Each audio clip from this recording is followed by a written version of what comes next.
Kaya po, sarado yung aming action center kahapon.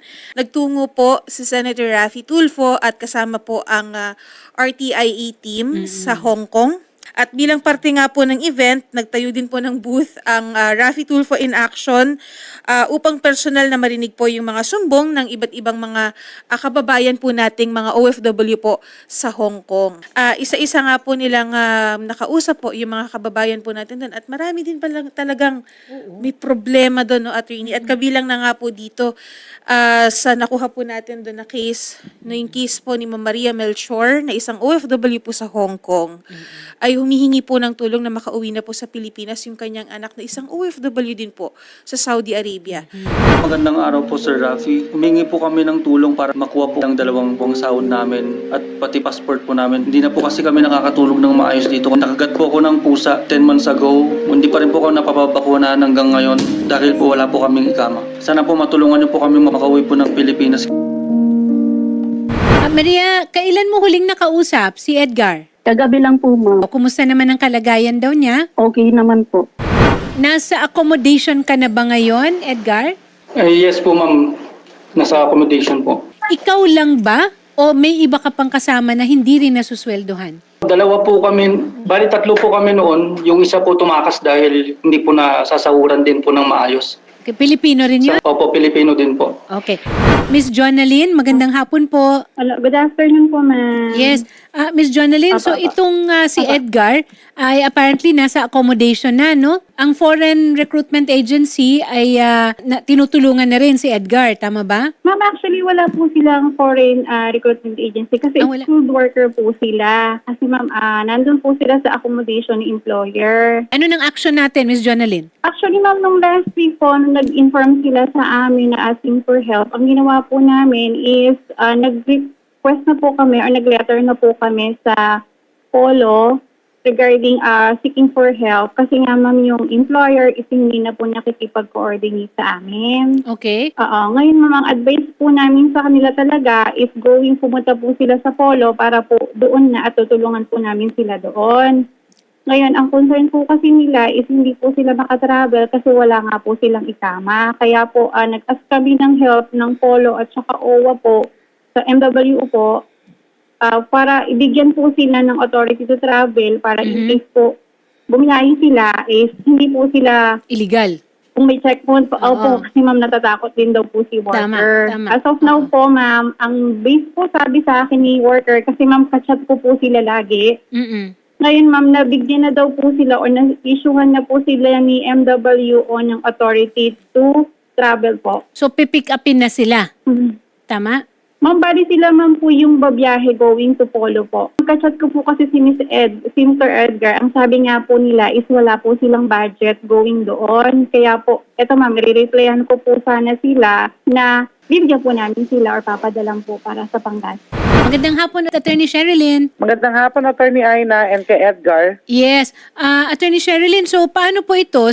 Meron na pong authority to travel, pero padadalhan pa lang ng pera ng 2018 Crown Human Resources si Edgar at ang kasama niya. Ano po ang next step natin dito, ma'am? Okay, nakausap na po namin mismo yung aming welfare officer, si Well of Richard Señeres. Okay. At ang MWO na po, no, yung OWA Jeddah na po ang magbubuk ng kanilang ticket. Kasi this is 15 hours away po, no, sa MWO Jeddah. So bahala na po ang MWO at OWA po sa pamasahe nila. Bubuk Okay. mismo sila ng ticket. And then meron na rin po travel authority. As of June 15, 2025, this is valid for 30 days.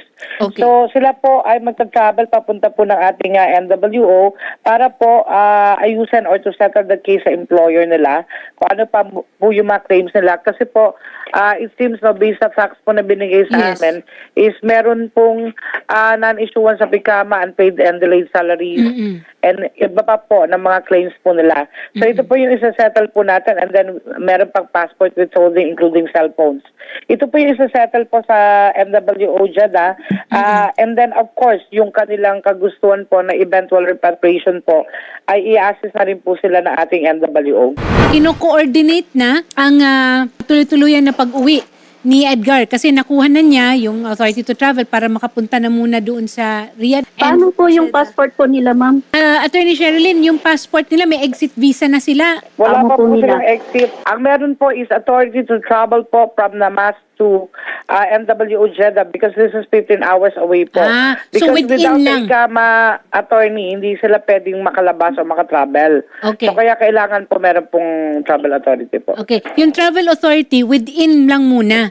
Tapos pagdating Yes, pag dumating na sila doon, ang atin ng MWO, yung migrant worker officer na natin, ang mag-aasikaso nung kanilang exit visa, tama ba? Sila po yung magpapacilitate for the repatriation. Of course, ito po ay ina-negotiate po with the employer. Kung ayaw po ng employer, of course, meron naman tayo ibang legal remedies.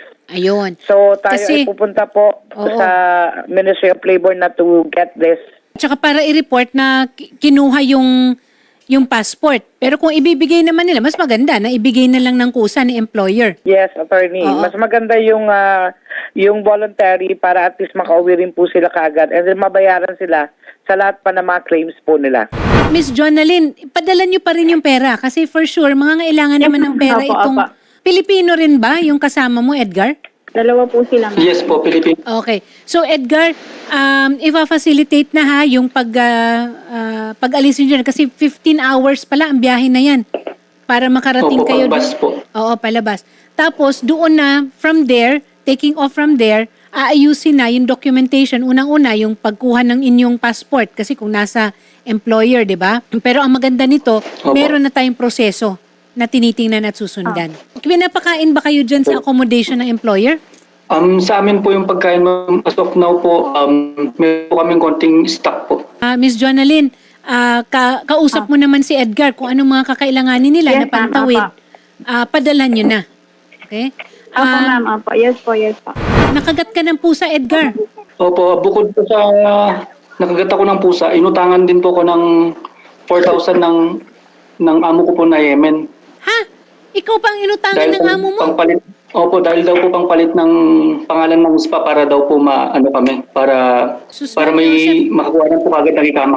Kasama natin yan sa collectibles mo, sa kung ano yung accountable ang employer mo. Bukod dun sa 2-3 buwan na sweldo, plus yung inutang na 4,000. Pero mas concerned ako dun sa kumagat sa'yo na pusa. Ano yun? Pusang ligaw? Pusang gala po. May tumingin ba sa'yo? Nagpunta po ako sa mga kaibigan kong nurse dito. Oo. Sinabi po nila na hindi kita matutulungan kasi kailangan ng ikama tapos insurance daw po. Wala po kami nung.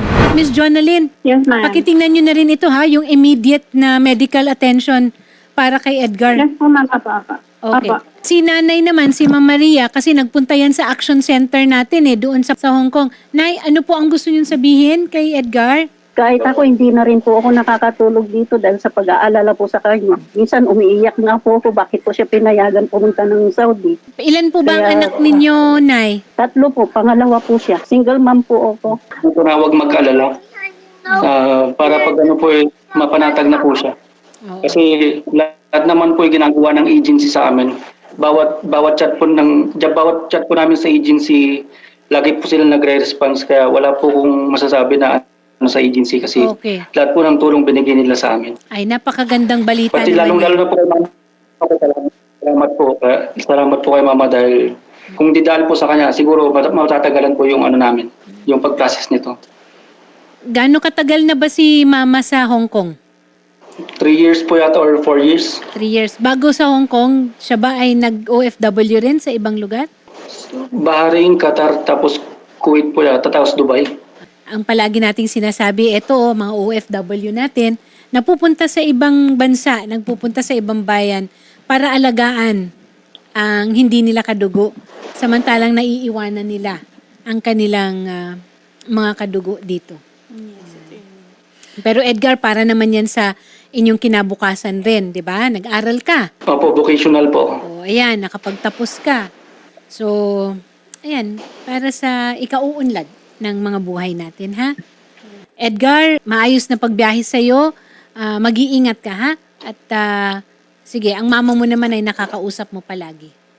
Maraming salamat po.